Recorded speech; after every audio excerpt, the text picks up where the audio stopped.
I'm visiting Forth Falls today. The funny thing is, where is Forth Falls? Now I know there's a town called Forth, but the waterfall's not located there.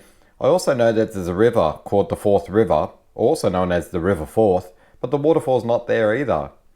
So where the hell is Forth Falls? Well, it turns out that it's nowhere near the town of Forth. It's actually about 30 kilometers south of it, and it's near a town called Wilmot. So we have to drive to Wilmot today to come and see Forth Falls. Now the funny thing is, Forth Falls, which is not on the River Forth, nor is it in Forth, is actually located on a creek known as Forth Falls Creek. That creek flows into Lake Barrington, and eventually Lake Barrington turns into Lake Paluna, and eventually turns into the River Forth. Eventually. It's really weird. Oh well, let's go check out our waterfalls.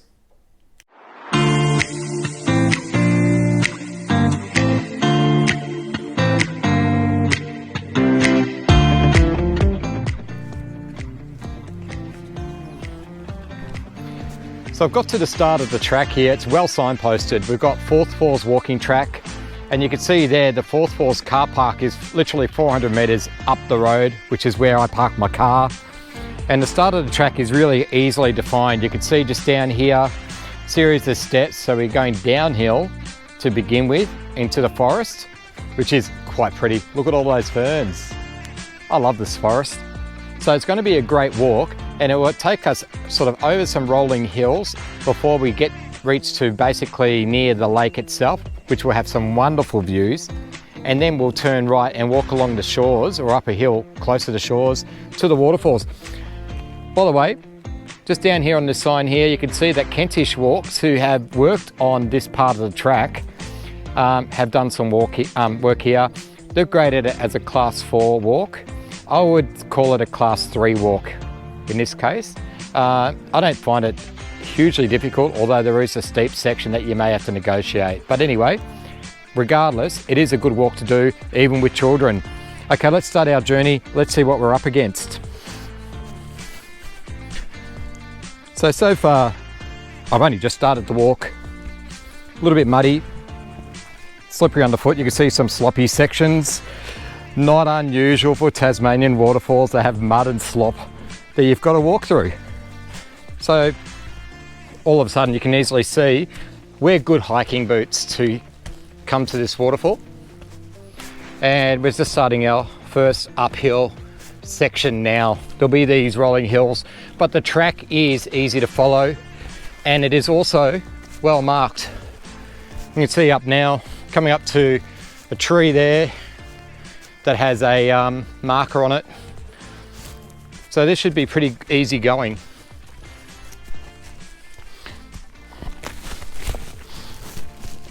I've been walking for about 10-15 minutes. Easy track to follow so far, at least. You can see in the camera here, very distinct, easy to follow. It's been well prepared too, so haven't needed to push through any trees or branches or anything. It's been well maintained. A lot of credit goes to the guys at Kentish Walks for the work that they do out here to make this waterfall and this walk so accessible for everybody. So starting a bit of a climb, getting closer to Lake Barrington, probably another 10-15 minutes before the track then does a sharp right hand turn and we start walking alongside Lake Barrington to the waterfalls.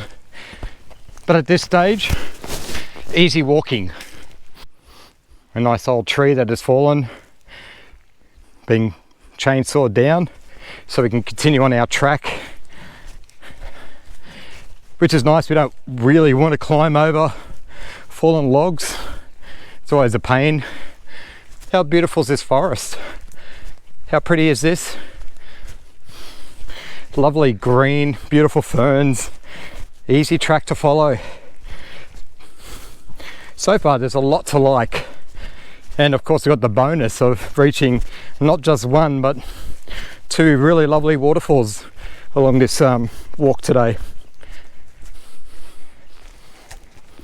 It's quite a warm day here today, probably around the 20-degree mark, 20 degrees Celsius, warm for Tasmania. Walking uphill, really pleasant. May not be able to see it in camera, but we can start to see some of Lake Barrington there through the trees. We'll go up a bit higher. We're starting to climb uphill now, and the track has taken sort of a rightish hand turn, which means we're now going to be walking alongside the lake.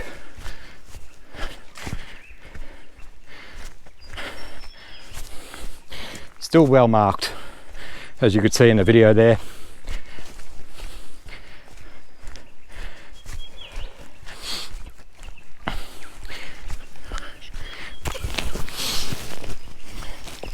I'll talk a little bit about the town of Wilmot. One of the really interesting things about Wilmot is the very first Coles store, as in like the Coles supermarkets, the very first Coles store, which is a very little general store, was actually opened and built here in Wilmot in Tasmania.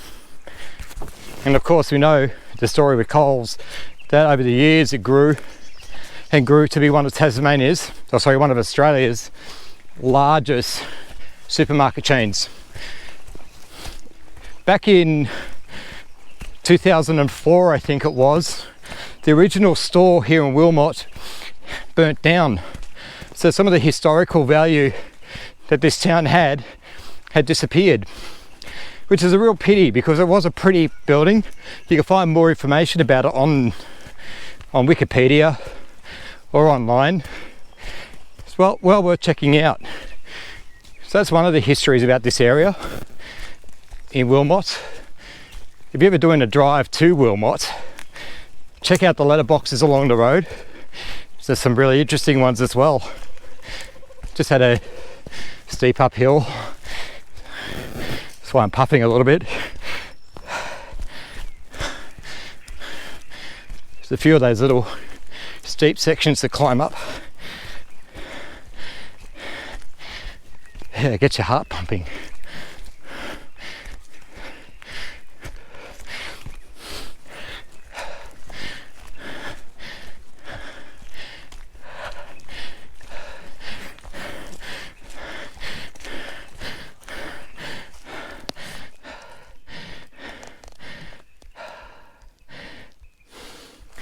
Cute little bug,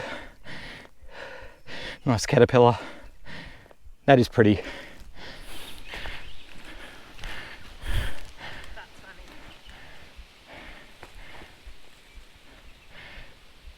How's that for a view?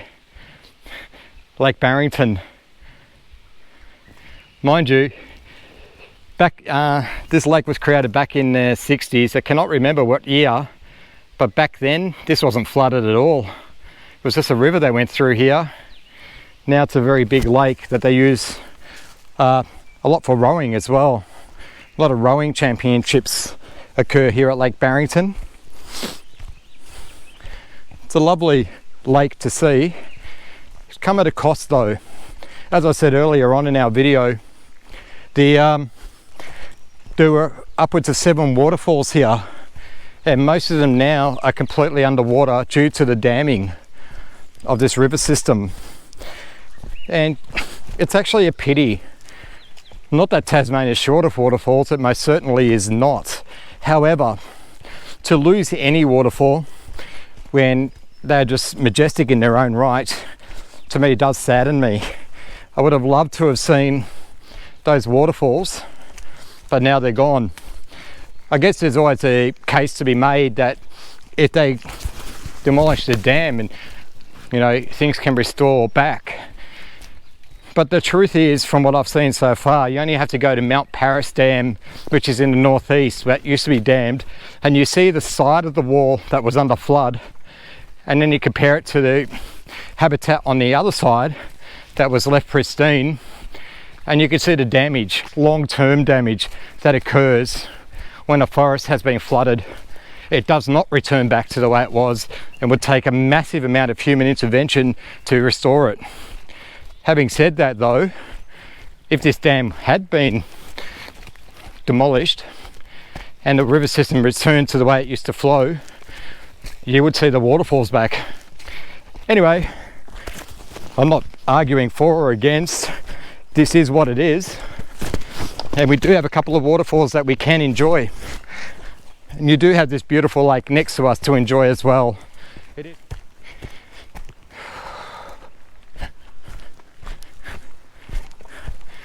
Okay, we're approaching a intersection of the track. There's Lake Barrington. There's a track that goes alongside it, which leads to the lower falls. And there's a steepish rocky track here that goes up. Have a look at the signs here that's been put up by Kentish Walks and the arrows there. The lower falls class 3, easy to get to. Class 4 they've got for the greater walk to the upper falls because of the steepness, but they're not too far away. All right, climbing up to the upper falls first. Do the harder one first. It is rather steep. You can see very, very rocky to climb up. But it's only a short distance. It's said on the sign 400 meters to get to it, which isn't far.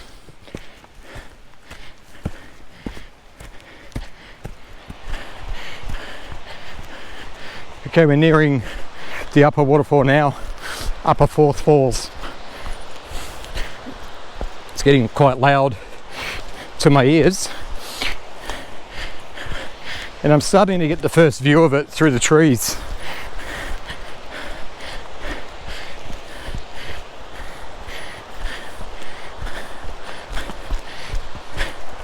The climb from the junction to this part is quite steep, but it's easy.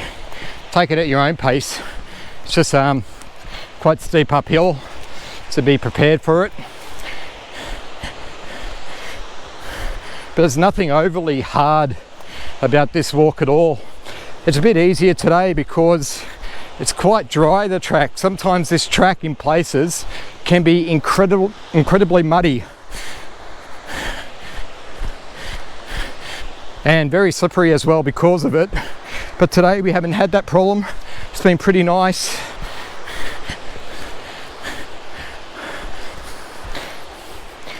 Continue down here. The waterfall is to my left, which hopefully it diverts shortly to it.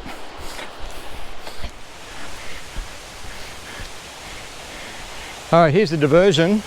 There is a track that continues upstream, which you can venture out if you wanted to. I'm not doing that today. This diversion down here, it's marked by an orange marker on a tree, will take us to a viewing platform. Well, not really a platform, a viewing area of Upper Fourth Falls.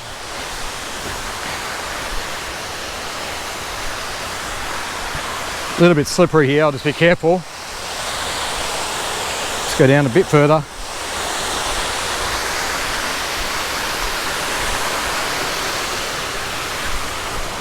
Oh, nice. Here we go.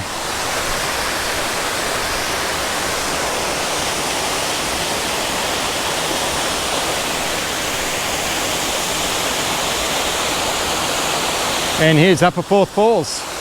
Really pretty. Really pretty.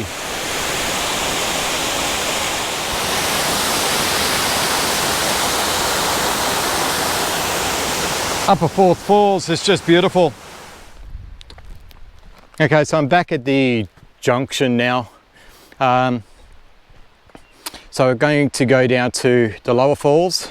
It's only 175 meters away according to the signage that's on this tree over there with the markers. And it's just downhill, going towards the bottom section of the lake. Cute little waterfall down there, and we'll see how we go. I'm gonna try and see the third waterfall, which is, may only see the top section, that drops into the lake itself. So that was a larger waterfall, which is now mostly underwater. Anyhow, only 200 meters away, thereabouts. So it should be good. This track's easy to follow, really easy. I dare say it's just almost impossible to get lost here. You'd have to be really not concentrating to wander off track. Got to be a little bit careful. There's little sections like this down here which have a pad-like look about them. Sometimes people can mistake them for tracks. It looks like a few people have walked down there. I doubt it's leading to anything because it's quite steep. I could be wrong though. I'm just going to stick to the track that's easily identifiable and reach the waterfalls. It's a little downhill section just here. It's a fair bit of climbing in this short walk. So it's pretty good for your cardio. Good exercise walk. Here we go. Let's have a look down here. Probably hard to see in the camera, but a few little cascades down there.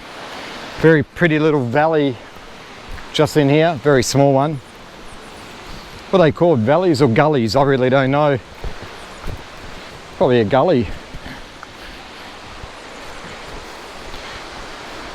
So, very pretty downhill walk right now. Got all these rock steps that I'm walking on. When they're wet, they're slippery. Extra care needs to be taken when it's wet or slimy. I've been down this track when it's been wet, and I cannot remember how many times I fell over, but quite a lot. Okay, so another sign here. Down to our left there is a really rough track. Takes us to Cascades, which we will check out because they are pretty. And down here is the lower falls and the picnic area. I don't know about you, but I want the lower falls and the picnic. I brought no food though. Maybe I can meet someone and they can scavenge off them. Can only get lucky.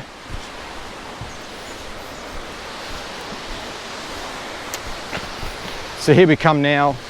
Very, very pretty walk this.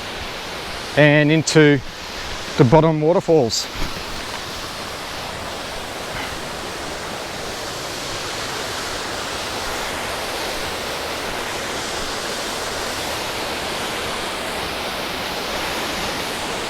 And I kid you not, that's a lovely swimming hole.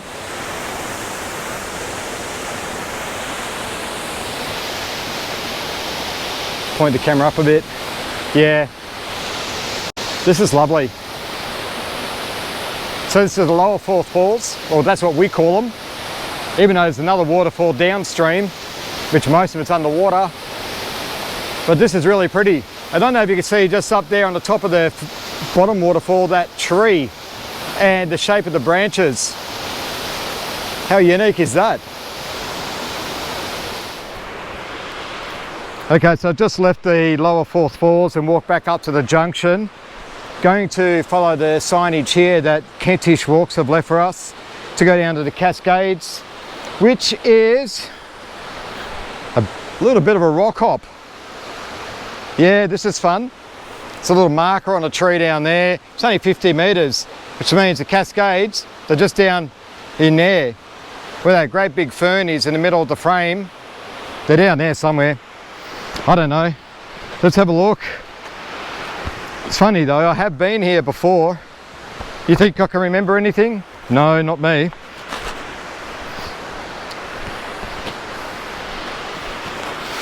Now with boulders like this, or sorry, rock like this, you have to be really careful. These can move around a lot, and often you can stand on a rock and it moves. In fact, I just stood on one just then and it rolled a little bit on me. So whenever you can, make sure you've got 2 or 3 points of contact. Use your hands to keep yourself stable. Protect your ankles at all costs, because it's really easy to roll an ankle or even break an ankle here. Yeah, I don't know which way. I'll go this way. Oh my God.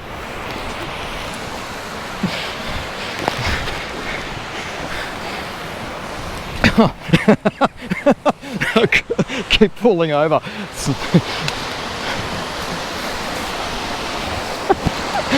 Okay, now,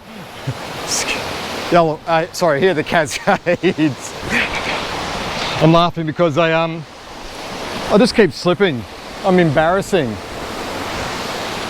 A lot less water here than when I was here this time than I was previous. These are pretty. Let's go walking around a little. So over there in the distance is the bottom section of Lower Forth Falls.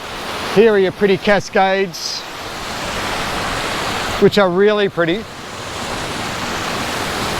Nice little bit of green algae or whatever it is in there. Come down here. Actually, I'm going to try and make my way downstream, because down below, somewhere downstream, is where the waterfall drops into Lake Barrington, and I'm really keen to see if I can find it.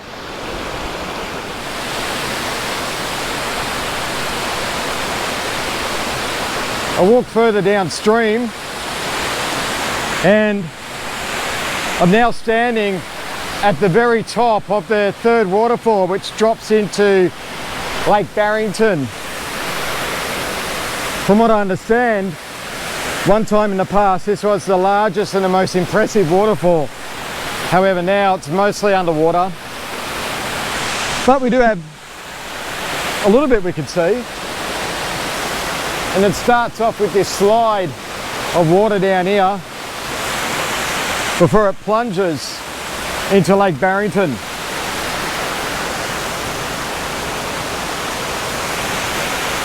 I don't know, I guess you could say you could see 2.5 waterfalls here. Why not count it? Now there's no track that leads here. The only reason I could get down here today is because the water flow is a little bit less than it normally would. Otherwise, if there's water, I wouldn't bother.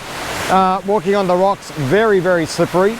Be very careful, because it is dangerous. But if you do manage to get here, and you can, it's quite nice to check it out. So just approaching the end of my walk now. Gee, this is good.